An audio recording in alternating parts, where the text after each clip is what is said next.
শহরে একের পর এক পথ দুর্ঘটনা বলি হচ্ছে শিশুরা। বাঁশদ্রোণী, পাইকপাড়া, বেহালার পর এবার সল্টলেকে 2 নম্বর গেটের কাছে দুর্ঘটনার বলি চতুর্থ শ্রেণীর এক খুদে পড়ুয়া। দুটি বাসের মধ্যে রেষারেষিতে এই দুর্ঘটনা বলে জানিয়েছেন প্রত্যক্ষদর্শীরা। জানা যাচ্ছে আজ দুপুর 11:30 নাগাদ মায়ের সাথে স্কুটি করে স্কুল থেকে বাড়ি ফিরছিল বছর 9-এর ওই শিশুটি। দুটি বাসের মধ্যে রেষারেষির জেরে স্কুটিতে থাকা ওই শিশুটি ও তার মাকে আচমকাই একটি বাস পিছন থেকে ধাক্কা মারে। ঘটনাস্থলে শিশুটি পড়ে গিয়ে মাথায় গুরুতর আঘাত লাগে এবং তাকে স্থানীয় হাসপাতালে নিয়ে গেলে চিকিৎসকেরা তাকে মৃত বলে ঘোষণা করেন। এই ঘটনায় স্থানীয় বাসিন্দারা ক্ষোভে ফেটে পড়েন এবং দফায় দফায় বিক্ষোভ দেখাতে শুরু করে। এই বিক্ষোভের ফলে উল্টোডাঙায় যানজটের সৃষ্টি হয়।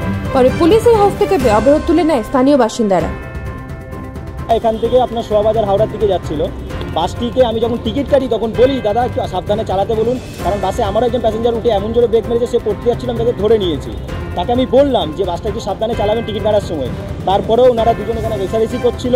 রেসারেসি করার দরুন সামনে এসে বাসটা কী করেছে, বাদিকে চেপে দিয়েছে। বাদিকে স্কুটি ছিল, ওরা ধ্যান দিতে পারেনি, তখন কন্ডাক্টর পেছন দিকে টিকিট কাটছিল, তার জন্য সে বাদিকটা বুঝতে পারেনি। সে কী করেছে, বাদিকটাকে চেপে দিয়েছে। তাই ধরুন কী হয়েছে, বাচ্চার লেগেছে, বাচ্চার মায়ের হালকা লেগেছে, বাচ্চারা একটু বেশি লেগেছে, গুরুতর আহত হয়েছে, তার মাথায় লেগেছে। দুটো বাচ্চা ছিল, একটা ছোট বাচ্চা ছিল 2 বছর 3 বছর হবে আর কি হলে, আর একটা হয়তো 5-6 বছর, আন্দাজা বলতে পারি। কলকাতা থেকে নিজস্ব প্রতিনিধি রিপোর্ট, নিউজ প্রাইম বাংলা।